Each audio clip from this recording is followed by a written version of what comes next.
Como faz bem cantar louvores, a gente acompanha, canta junto, se alegra. Desde o prelúdio, lindas notas nas canções.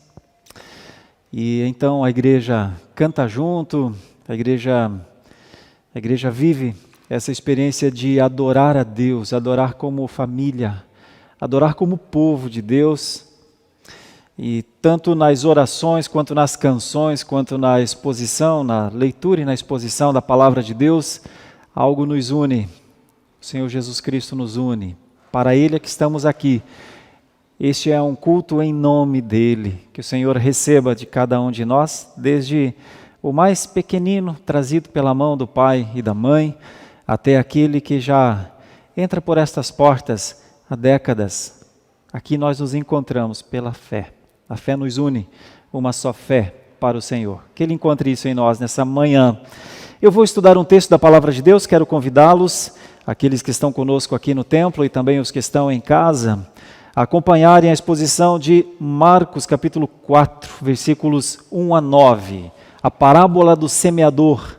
Marcos capítulo 4, nós estamos pregando expositivamente em vários livros das Escrituras e estamos também pregando em Marcos. Então, hoje pensaremos nestes 9 versículos, a parábola do semeador.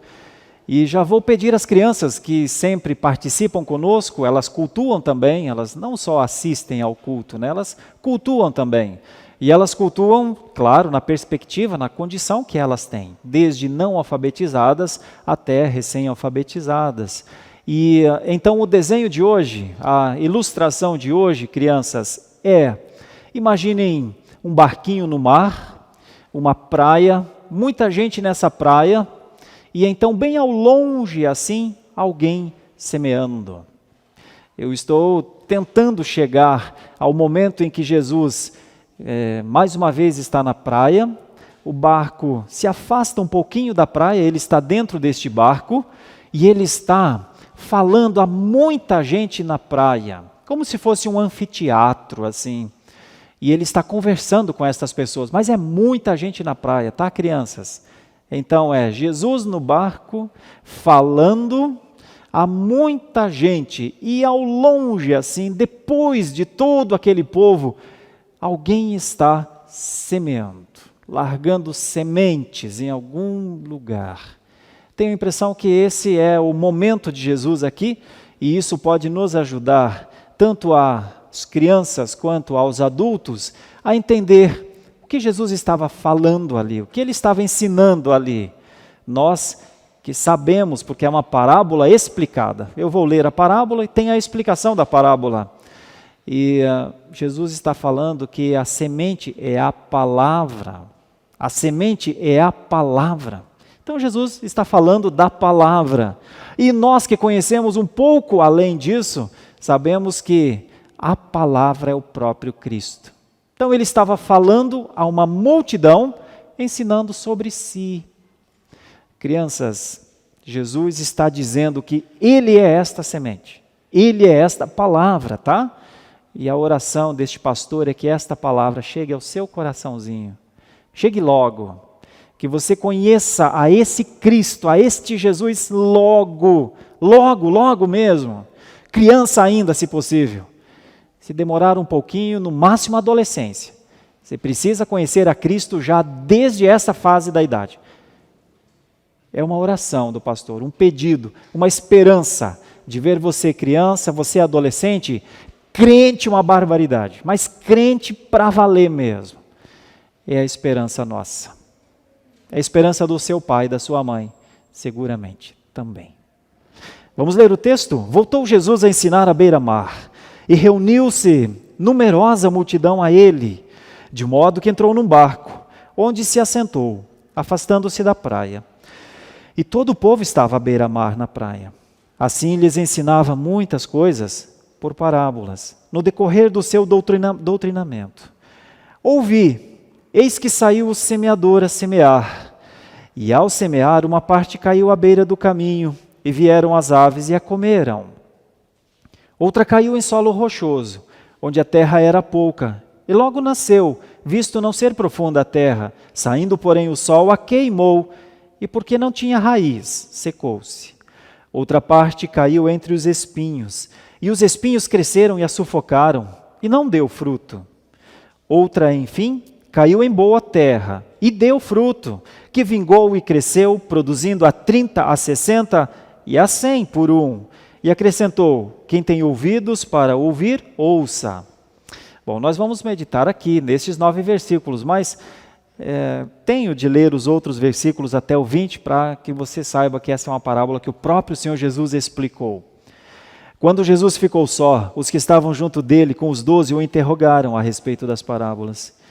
Ele lhes perguntou: a vós outros é-vos dado conhecer o mistério do reino de Deus, mas aos de fora tudo se ensina por meio de parábolas, para que, vendo, vejam e não percebam, e ouvindo, ouçam e não entendam, para que não venham a converter-se e haja perdão para eles. Então lhes perguntou: não entendeis esta parábola? E como compreendereis todas as parábolas?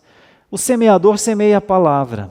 São estes os da beira do caminho, onde a palavra é semeada. E enquanto a ouvem, logo vem Satanás e tira a palavra semeada neles.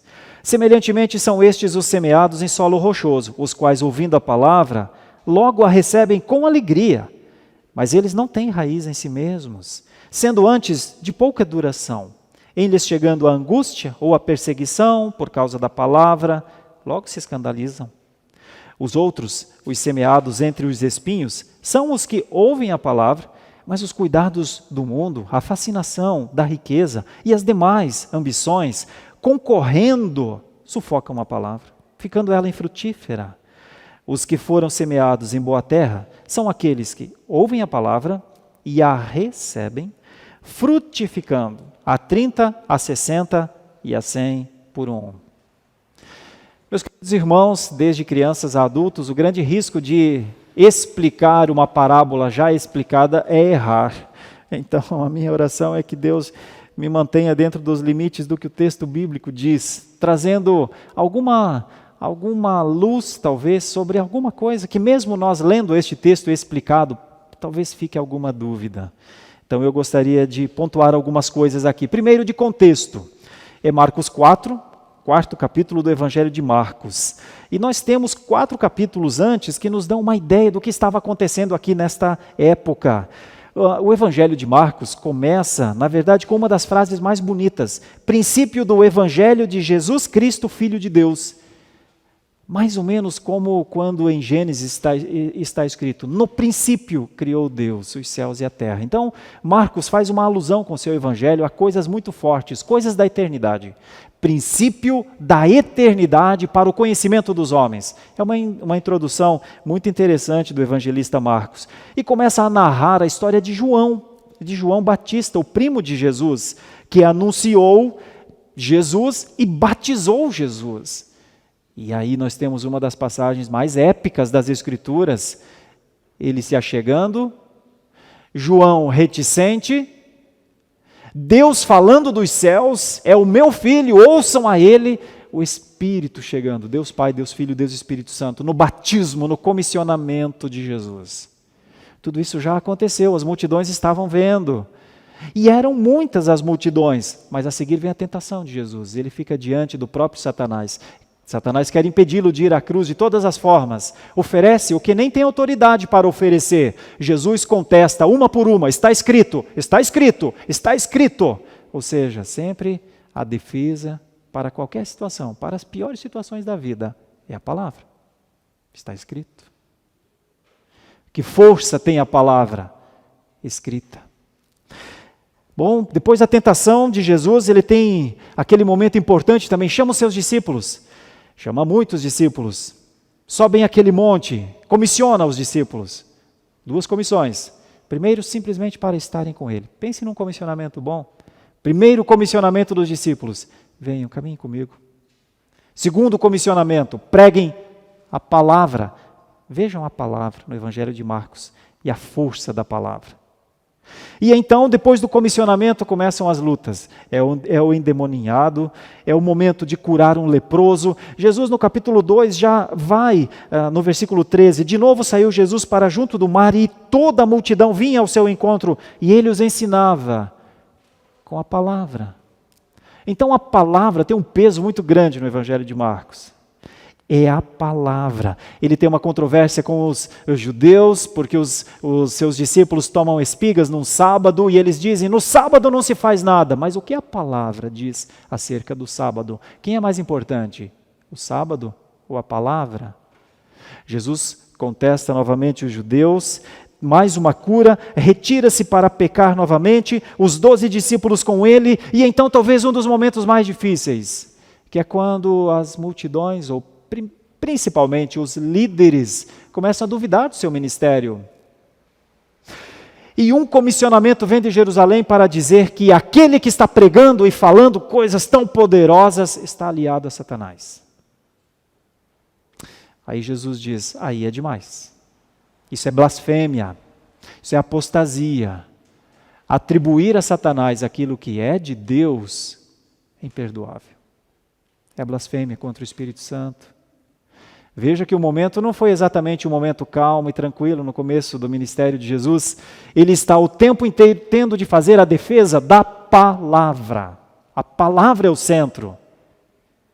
E então nós temos a chegada da família, de novo uma situação difícil, até que Jesus volta a ensinar à beira-mar pela segunda vez então. É isso que as crianças ainda estão desenhando, possivelmente.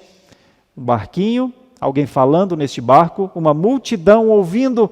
O que mais ele falará? O que mais ele dirá? E ele vai novamente fazer a defesa da palavra.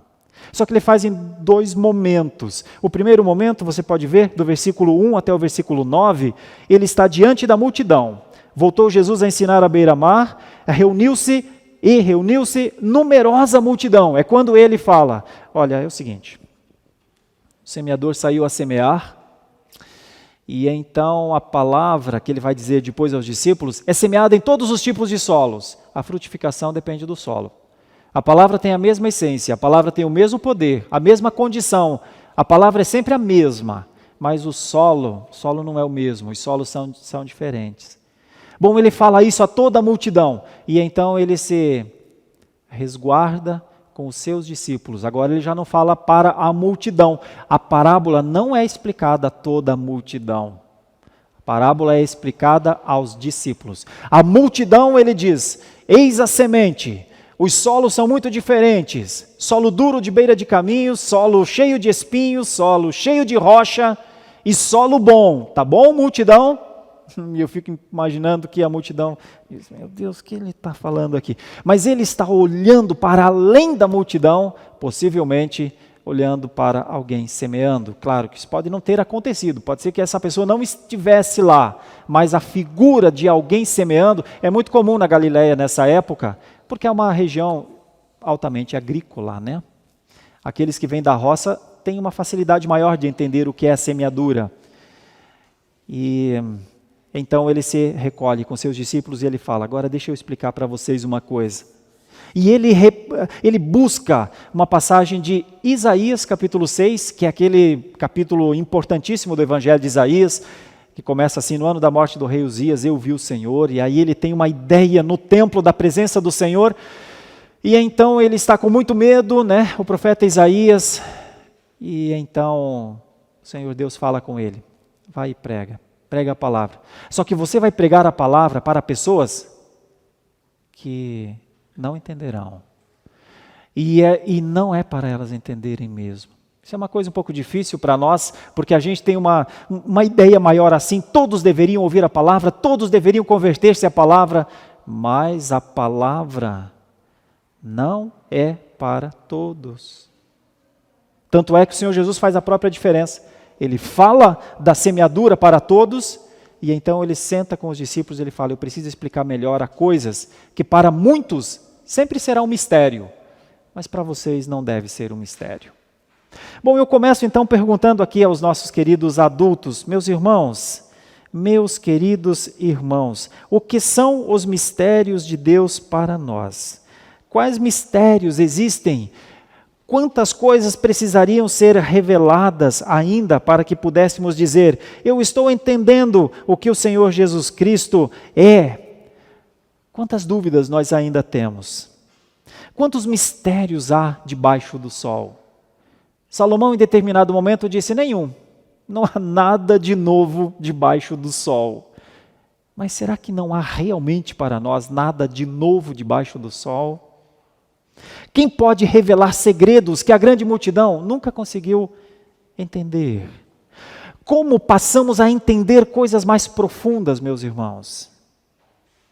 2 momentos, 2 públicos. Um público para entender os mistérios do reino de Deus, outro para não entender. Será que nós que somos do povo de Deus, dos discípulos, entendemos os mistérios da fé? Vou colocar um. Será que nós já entendemos que reino de Deus é tudo ou nada? Será? Será que para todos nós, numa manhã como esta, tanto aqui no templo, quanto os que estão em casa, para nós, ser cristão é ter completamente de Deus, das suas promessas, é ter a sua presença, é viver nele, é amá-lo profundamente? Será que nós entendemos que fazer parte do reino é isso? E que ninguém pode nos afastar do amor de Deus, e que o diabo não pode arrancar de nós o amor que Deus colocou em nós por Ele, primeiro o amor dele por nós, depois o amor nosso por Ele, para Ele. Será que nós entendemos que o reino é tudo? Será que nós também entendemos que fora do reino não há nada?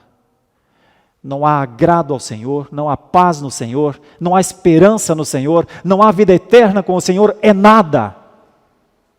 Esse é um dos mistérios do reino de Deus, e que nós cristãos precisamos ter claro. Esse não pode ser um mistério para nós. Aqui, talvez muitos estivessem querendo conhecer a Jesus, assim do tipo: deixa eu ver se eu gosto, deixa eu ver se eu me agrado, deixa eu ver se eu me interesso, deixa eu ver se faz sentido. Será que nós compreendemos que o reino de Deus não é alguma coisa para nós nos aproximarmos dele, mas é alguma coisa para vivermos no reino? Bom, esse é um começo que eu quero lhe ajudar a pensar a partir das 4 características, as 4 respostas ao reino que a passagem tem.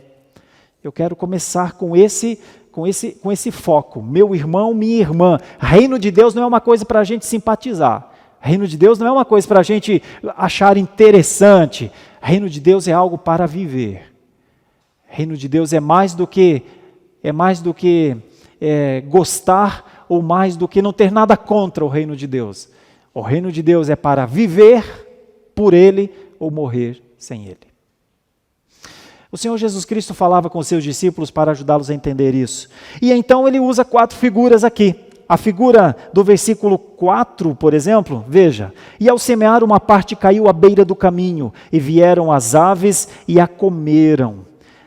Essa frase, esse versículo 4, a passagem nos fala de um solo à beira de um caminho que cai, mas, conforme diz o texto aqui, à beira do caminho, e vem as aves e levam.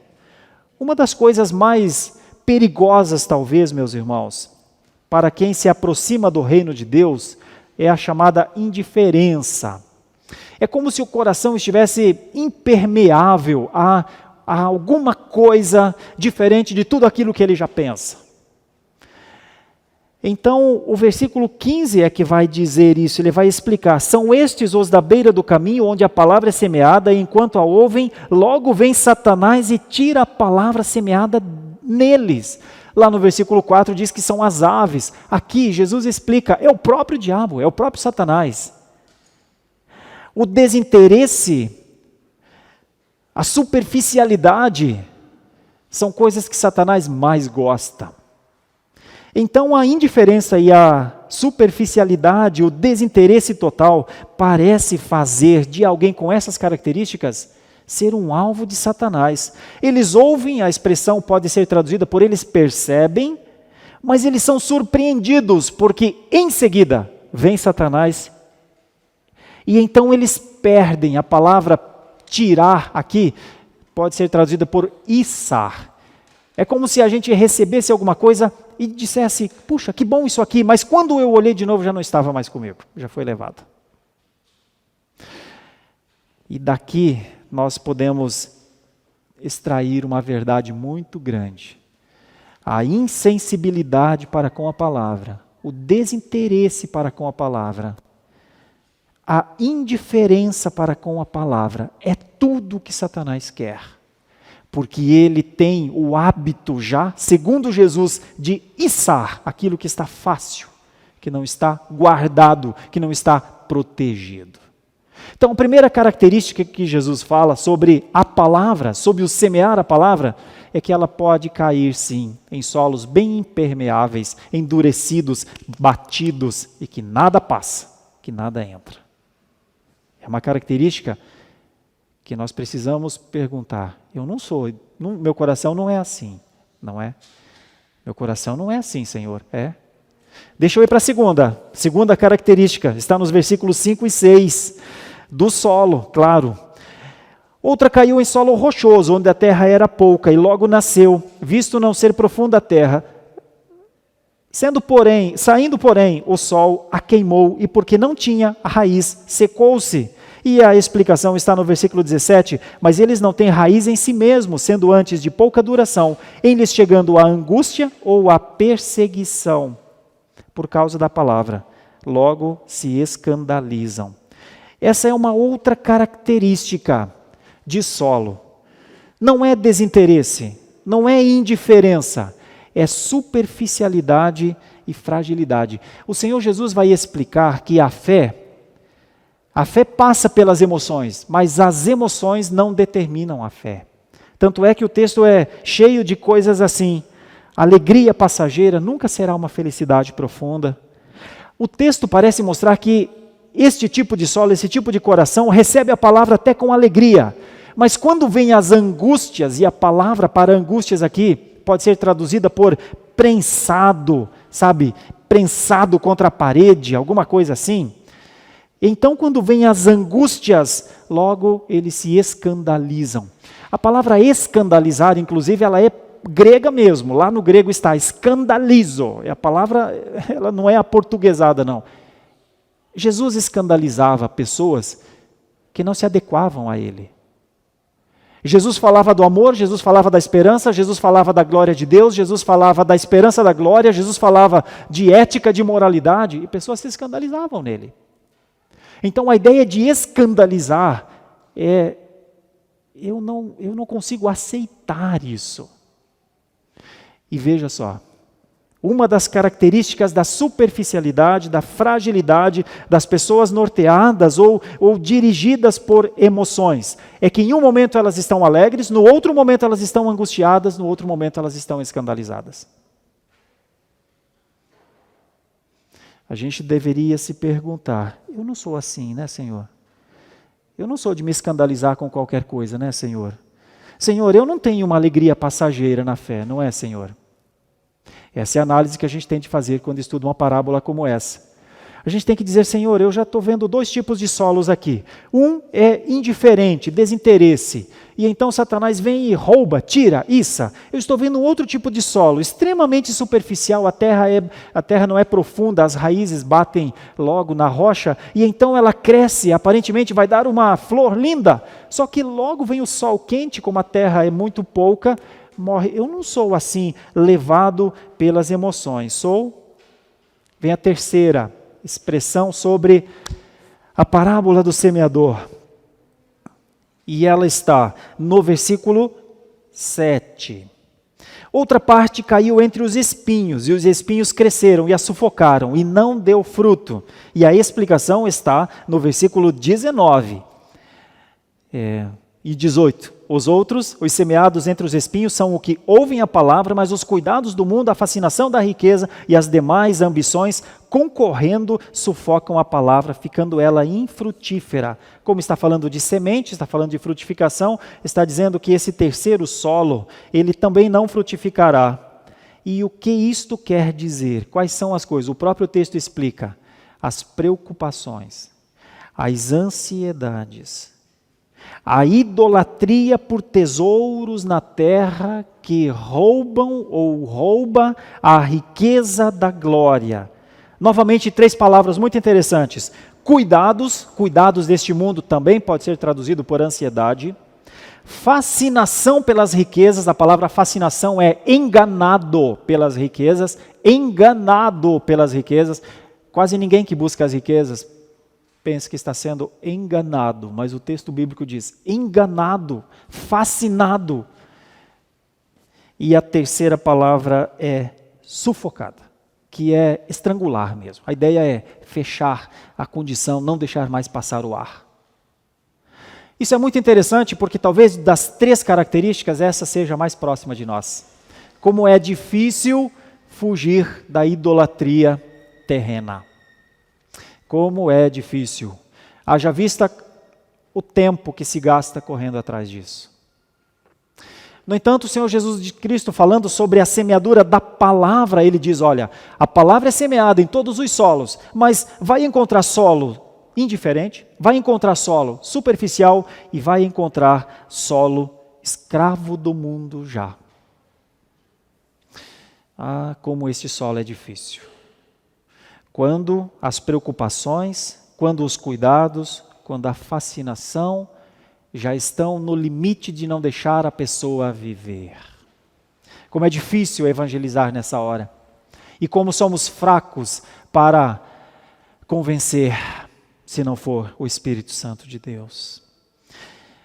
E vem o quarto solo, que sempre nós pensamos, esse é o meu, eu quero ser este. E é realmente maravilhoso o que está no versículo 8. Outra, enfim, caiu em boa terra e deu fruto, que vingou e cresceu, produzindo a 30, a 60 e a 100 por um. E acrescentou, quem tem ouvidos para ouvir, ouça. Então este é o solo que recebe bem, né? Este é o solo atento, vamos dizer assim. Esse é o solo que respeita as propriedades da semente. Este é o solo que deixa a semente germinar com uma qualidade diferente. Nós percebemos que o versículo 20 explica: os que foram semeados em boa terra são aqueles que ouvem a palavra e a recebem, frutificando a 30, a 60 e a 100 por um. As palavras são o que ouve, não é só um ouvir como entrar por um ouvido e sair pelo outro, a ideia é considerar. Aqueles que consideram, eles reconhecem. A palavra é algo que é reconhecida todos os dias.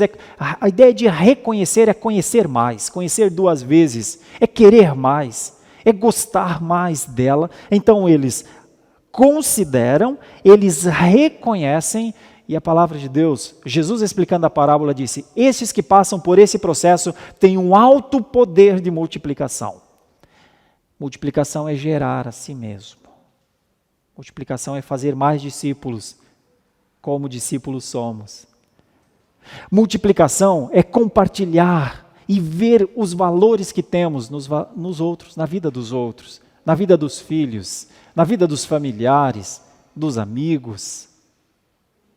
Eu sei, quando nós vemos as 4 características dos solos, nós só queremos essa. É essa que é a minha, esse que é o meu coração. O meu coração, ele não é como aqueles que Jesus está falando, indiferente, desinteressado. Eu não estou entre aqueles que não dão grande importância ao que Deus requer de mim e de nós. Eu sei que nós queremos fugir desse solo e nós queremos dizer, coração, de jeito nenhum, você não é esse. Eu sei que nós também queremos dizer, olha, eu não sou só indiferente para com as coisas de Deus, mas eu também não sou guiado pelas emoções. Eu não sou dominado pela carne.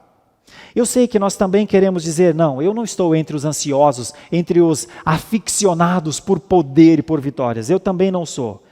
Mas eu preciso lhes lembrar uma coisa. Nós temos 3 inimigos constantes para a nossa fé. Satanás é um desses inimigos, a carne é outro destes inimigos e o mundo é o terceiro inimigo. Satanás, a carne e o mundo. Exatamente do que Jesus está falando. Exatamente do que Jesus está falando. Jesus diz, esta é a palavra. O diabo vai fazer de tudo para roubar.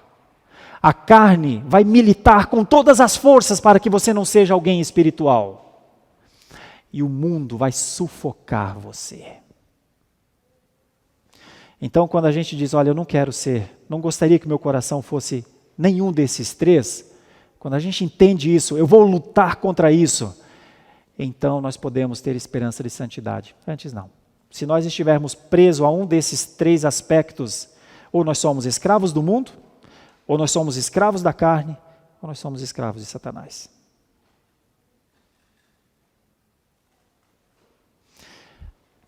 Quero concluir e aplicar.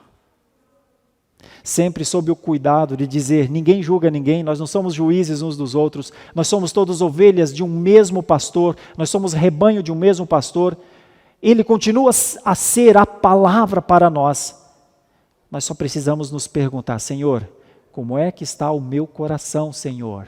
Você se importa com o seu coração, meu irmão, minha irmã? Você já deve ter percebido a profundidade dessa passagem. Você já deve ter percebido do que é que Jesus está falando, qual é o problema na vida do povo, dos dois povos aqui, da grande multidão e mesmo dos discípulos. Satanás como inimigo, a carne como inimigo e o mundo como inimigo. Só tem um jeito de fugir desse tipo de armadilha, meus irmãos. Não há outro jeito, só tem um. E é o que o próprio Senhor Jesus Cristo disse, e eu quero concluir com isso. Irmãos, da terra ao céu, pode haver muitos mistérios para muita gente, para nós não. Da terra ao céu, a palavra vai se explicando e os mistérios vão sendo revelados. Dessa maneira, nós sabemos que a palavra é sempre a mesma, a palavra é o Logos, a palavra é o próprio Jesus. Nós sabemos que a palavra é para todos os corações, nós sabemos que a frutificação dessa palavra depende dos solos. Então eu aplico. A palavra é um valor para ser guardada no coração. Provérbios 4:23 diz, sobre tudo que deve guardar, ou guarda o teu coração, porque você depende dele procede a água da vida. Sobre tudo que deve guardar, guarda o teu coração. Sabe, quando a palavra cai no coração, quando a palavra está no coração, Paulo em determinado momento no final da sua caminhada disse, eu já combati o combate, eu completei a carreira, a fé está sob chave, eu guardei. Meu irmão, se a palavra já chegou ao seu coração, ela realmente não pode ficar na superficialidade, porque você só vai conseguir defender essa palavra se ela estiver no seu coração. Se você crer verdadeiramente em Jesus, se você crer verdadeiramente em Deus, se isso for a sua vida, se essa for a sua esperança, então acredite, Satanás não vai tirar essa palavra do seu coração. Se ela caiu no seu coração, você vai guardar o seu coração. Segunda aplicação que parece muito pertinente aos nossos dias. Se a alegria passageira nunca será felicidade, lembremos do que o salmista disse, alegrei-me quando me disseram, vamos à casa do Senhor. A casa do Senhor sempre trará alegria que vai além das alegrias dos tempos. Lembra do que o próprio Senhor Jesus Cristo disse, bem-aventurado é o que chora. Nós fazemos parte de uma alegria que passa pelo choro muitas vezes. Mas a alegria cristã nunca será passageira. Ela nunca será tomada de algo superficial. A alegria cristã, a bem-aventurança do cristianismo não é suscetível às emoções, meus irmãos. Não são as emoções que dizem que somos crentes ou não somos crentes. Então essa é a segunda aplicação. A alegria passageira nunca será felicidade, mas a bem-aventurança no Senhor é uma felicidade eterna. Terceira aplicação, idolatria por tesouros na terra roubam a esperança dos tesouros do céu. Onde está o nosso coração, meus irmãos? Porque Mateus disse, está no Sermão do Monte, Jesus disse, onde está o teu coração, ali está o que vale para você. Onde está o nosso coração é lá que está o nosso tesouro. Quarta aplicação: o reino de Deus cresce pela multiplicação dos verdadeiros crentes. O reino de Deus não cresce porque igrejas estão cheias. O reino de Deus não cresce porque a violência diminuiu no mundo. O reino de Deus não cresce porque a fome cessou no mundo. O reino de Deus não cresce porque a pandemia acabou, que não acabou, mas no dia em que ela acabar. Isso não é evidência do crescimento do reino de Deus. O crescimento do reino de Deus é quando a verdade que está em nós é verdade também no nosso filho, na nossa filha. O crescimento do reino é quando o perdido que estava do nosso lado, fazendo mal a si mesmo, a sua casa, a sua história, a sua cidade, ao ouvir a palavra de Deus, tem um renovar de existência. O reino de Deus cresce quando alguém passando pelas ruas entra por uma dessas portas ou uma porta de qualquer uma das igrejas genuinamente cristãs e percebe o amor de Deus, percebe que Deus, apesar de Ele ser quem Ele é, o ama em Jesus Cristo, entrega o seu próprio Filho e essa pessoa ao receber o Senhor Jesus Cristo no seu coração, se era idólatra deixa de ser, se era adúltero deixa de ser, se era egoísta deixa de ser, se era prepotente deixa de ser. O reino cresce, mas o reino cresce pela multiplicação dos verdadeiros cristãos. O reino cresce no coração das pessoas. E olhando para esse texto, meus irmãos, uma das coisas mais magníficas, talvez, que eu vejo aqui, é que um dia Deus disse a Abraão: Abraão, eu vou te dar uma descendência grande, Abraão, maravilhosa. Ela será tão numerosa, Abraão. Terão de fazer uma comparação com as estrelas do céu, ou com a areia do mar, para definir quão grande será a sua descendência. E eu preciso dizer, meus irmãos, o quanto nós fazemos para que os descendentes de Abraão sejam tão numerosos quanto as estrelas no céu, ou quanto a areia do mar. Essas coisas mostram como está o nosso coração. A nossa vontade, a nossa esperança, é que sejamos encontrados sempre em adoração, sempre com fidelidade ao Senhor. Mas nós não podemos nos esquecer, o mundo, a carne e o diabo estão atentos o tempo inteiro. Seja para roubar a palavra que fica na superficialidade da nossa vida, seja para nos sufocar com os cuidados do mundo, seja para nos jogar de um lado para o outro por causa das nossas emoções. Que o Senhor tenha misericórdia de nós, da sua igreja, que a nossa caminhada e que as palavras de Jesus sirvam para nós, inclusive para fazer uma reflexão. Que solo é esse, Senhor? Que solo é esse? Não o solo ideal, que solo é esse? Sondando os nossos corações, meus irmãos, nós damos passos na santidade. Sem sondar os nossos corações, nós nos enganamos facilmente com o falso tudo bem, está tudo bem, sem estar bem. Estamos em paz, sem termos paz. Estamos certos, estando errados às vezes. Mas quando a gente diz, Senhor, eu preciso que o Senhor trabalhe aqui nesse coração. Eu preciso que o Senhor me mostre como está o meu coração. Senhor, me dê a condição de ver se eu sou simplesmente desinteressado, indiferente à fé. Eu preciso que o Senhor me mostre se eu tenho uma fragilidade que é tão suscetível às coisas da vida. Senhor, eu preciso que o Senhor me diga se eu sou um escravo do mundo. Quem vai falar isso não são as pessoas, é o Espírito a cada um de nós. A minha oração é que o Espírito fale com cada um de nós, para que a nossa vida cristã seja uma vida de realidade, não uma vida de aparência, mas seja uma vida do ser. O que é que nós somos no Senhor? E é assim. Ou nós somos alguém que o Evangelho frutifica através de nós, ou nós somos alguém que recebe, mas ele passa. Recebe, mas ele é tirado. Recebe, mas ele é sufocado. Que Deus não nos encontre em nenhuma das três perspectivas anteriores. Por sua misericórdia. Em nome de Jesus.